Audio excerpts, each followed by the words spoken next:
এটা আপনারা নিশ্চয়ই জানেন, এটা লালমনিরহাট জেলা।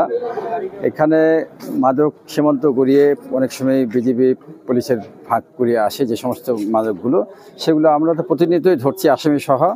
এবং আসামি সহ ধরার প্রেক্ষিতে এই গত 2 মাসে যে কার্যক্রমগুলো আলামত জব্দ করা হয়েছিল, আসামি গ্রেপ্তার করা হয়েছিল, সেই আলামতগুলো বিজ্ঞ আদালতের অনুমতি সাপেক্ষে আজকে 3 জন ম্যাজিস্ট্রেট এখানে রয়েছেন, বিজ্ঞ 3 জন ম্যাজিস্ট্রেট রয়েছেন, তাদের মাধ্যমে আমরা যে সমস্ত আলামতগুলো ধ্বংসযোগ্য সেগুলো ধ্বংস করছি এবং যে সমস্ত মামলার আলামত রাসায়নিক পরীক্ষার জন্য ল্যাবে যাবে সেগুলো সংরক্ষণ করা হচ্ছে এবং নমুনা আলামত হিসেবে সেগুলো সংরক্ষণ করা হচ্ছে।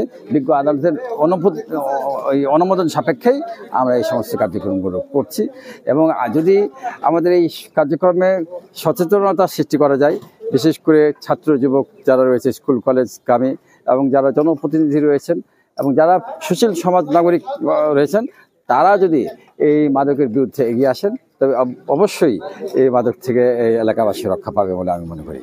কি কি মাদক ধ্বংস করছে? আজকে মূলত ফেন্সিডিল, গাঁজা, টাপেন্ডারল ট্যাবলেট এবং স্কাপ সিরাপ, এই 4 প্রকারের। চারটি বিষয়, মাদক কি একবারে বন্ধ করা সম্ভব নাকি নিয়ন্ত্রণ করতে পারে না? এটা নিয়ন্ত্রণ করা একেবারে সম্ভব। কি জন্য সম্ভব?